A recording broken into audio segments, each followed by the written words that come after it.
يسبح لله ما في السماوات وما في الأرض الملك القدوس العزيز الحكيم. اللہ کی تسبیح کر رہی ہے ہر وہ چیز جو آسمانوں میں ہے اور ہر وہ چیز جو زمین میں ہے.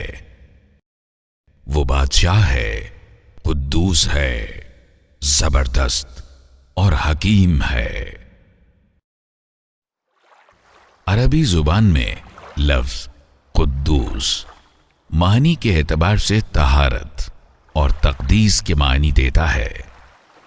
یہ اسم مبارک اللہ تعالی کے ربانی کمال اور اس کے کسی بھی کوتاہی سے پاک ہونے یا کسی بھی چیز کے محتاج نہ ہونے کی طرف اشارہ کرتا ہے.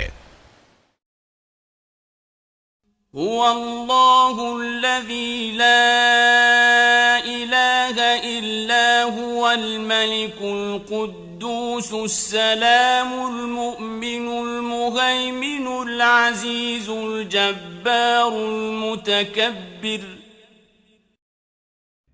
وہ اللہ ہی ہے جس کے سوا کوئی معبود نہیں.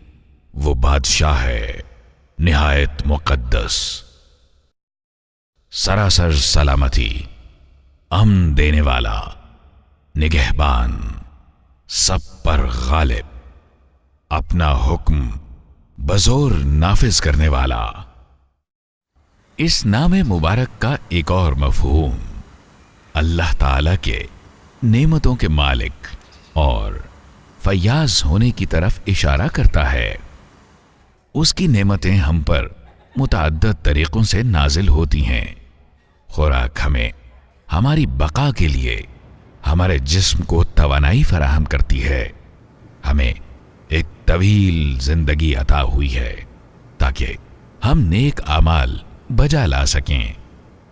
دولت تب ہمارے لیے نعمت ثابت ہو سکے گی جب ہم اسے نیکی کمانے میں خرچ کریں. تمام تر نعمتیں اللہ ہی کی طرف سے انسانوں کو عطا ہوتی ہیں. ہم سب کا ہے تو ہی آقا، تو ہے آقا. ہم سب کا ہے تو ہی